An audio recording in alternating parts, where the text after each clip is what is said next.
कनिचिवा। आप पूछेंगे कनिचिवा मतलब क्या है? कनिचिवा जापानी शब्द है, उसका मतलब है हेलो।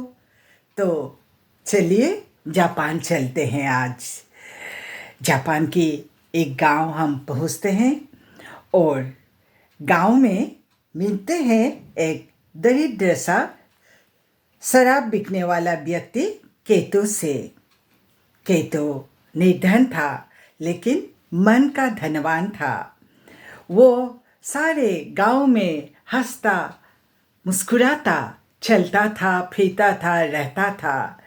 कभी कभी गांव के बच्चे जब खेल रहे होते, केतो वहां पर जाकर अपना थैला जिसमें शराब बिकता था लेकर वो वहीं पे रख कर बच्चों के साथ खेलने लगता और उधम मचाने लगता।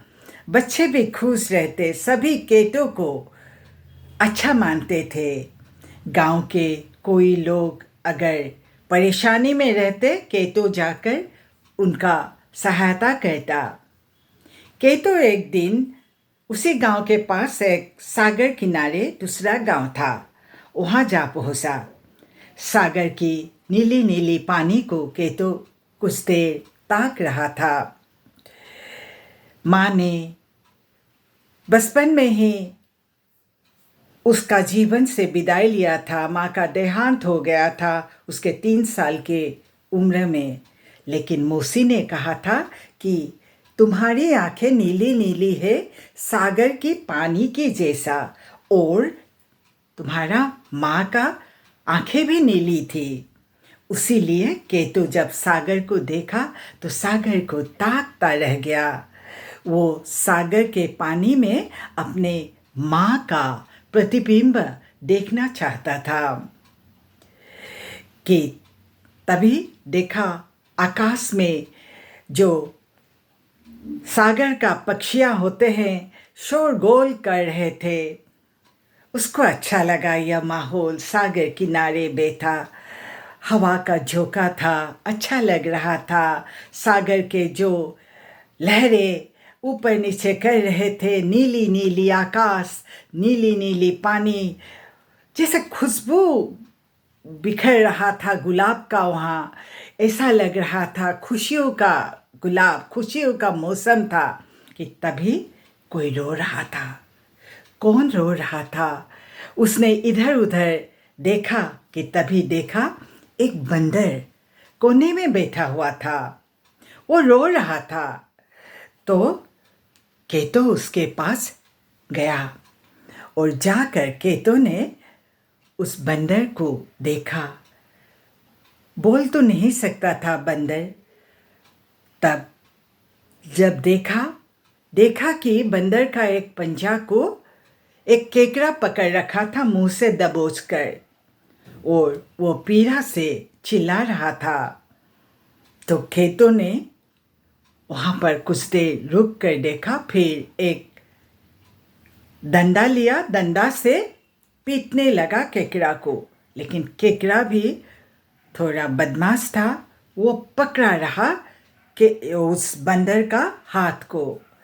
जब केतु ने देखा कि केकड़ा ने छोड़ा नहीं उसको, तो जैसे तैसे खींचातानी करके हाथ को, उसका पंजा को मुक्त किया। लेकिन इस खींचातानी में बंदर के पंजा जो था उसमें बहुत सी चोट लगी, आहत हुआ बंदर। तो उसे गोदी में लेकर केतु सागर के पानी से उसका पंजा धोया और उसके बाद अपना जो मफलर था उसको चीर कर पट्टी बांध दिया। फिर केतु घर लौटा तो वो बंदर उसे ताकता रह गया बहुत देर तक, जब तक वो आंखों से ओझल नहीं हुआ। इसे कहते हैं प्यार। मनुष्य और पशु पक्षियों के बीच जो प्यार होता है ऐसा ही होता है, निष्पाप, निष्कलंक और कितना ही खूबसूरत। फिर कुछ दिन बीता। एक दिन फिर से केतु आया उस सागर किनारे गांव में। शराब बिकना था, थैले में और लाया था और सागर को निहारने लगा। माँ का उसको स्मृति आने लगी कि तभी कोई उसका पतलून खींच रहा था। वो चिल्लाने लगा, अरे अरे क्या कर रहे हो, क्या होगा बेशरम। कि तभी देखा वो बंदर, पत्ते अभी भी बंधा हुआ था हाथ पंजे में, तो वो बंदर उसे खींचने लगा। केतु ने उसे निराश नहीं किया और बंदर के साथ आगे बढ़ने लगा। जब वे लोग बहुत दूर चले तो एक पहाड़ मिला। पहाड़ के ऊपर भी चढ़ने लगा। तो केतु बंदर के साथ चढ़ गया ऊपर। तो दूर देखा एक झरना। तो देखकर केतु बोलने लगा, अरे तुमने मुझे इतना दूर ले आया, मैं तो गांव में ही पानी पी सकता था। लेकिन तभी खुशबू आई शराब की। तो वो आगे गया और पानी पीने लगा। जब पानी पिया, मालूम हुआ ये तो शराब है, बहुत ही स्वादिष्ट है। तो वो समझ गया बंदर उसे सहायता करने जा रहा है। तो बोला बंदर को, ठीक है, मैं इधर से ही शराब लेकर बिक्री करूँगा। बंदर धीरे से उसके आगे से चला गया। देखिए बंदर भी कितना एहसानमंद है। लेकिन इंसान के दुनिया में कभी कभी हम देखते हैं कि इंसान एहसानमंद नहीं होता है बहुत इंसान, और वे भूल जाते हैं किसी का प्यार, मोहब्बत या सहायता। लेकिन पशु पक्षी ये भी तो जानते हैं कैसे एहसानमंद होना चाहिए। उसके बाद हर दिन केतु सुबह जाकर शराब लेता और बिक्री करता। एक दिन की बात है, गांव में एक उत्सव था। तो सभी जो शराब था वो बिक्री हो गया। हाँ, केतु पहले शराब जिस दाम में बिक्री करता था, जब से वो मुफ्त का शराब पाता था तो वो आधा दाम में बिक्री करता था। वो संतुष्ट था। तो अभी उस दिन क्या हुआ, जब शराब ख़त्म हो गया, उसने सोचा कि थोड़ा सा और भी शराब ले आए। तो गया पहाड़ के ऊपर, तो देखा वहाँ पर निर्जन नहीं था। तो केतु को मालूम हुआ कि यह शराब एक बार ही मिलेगा। तो केतु संतुष्टि से घर लौट आया और दूसरे दिन फिर से शराब लाने को गया और शराब मिल गया।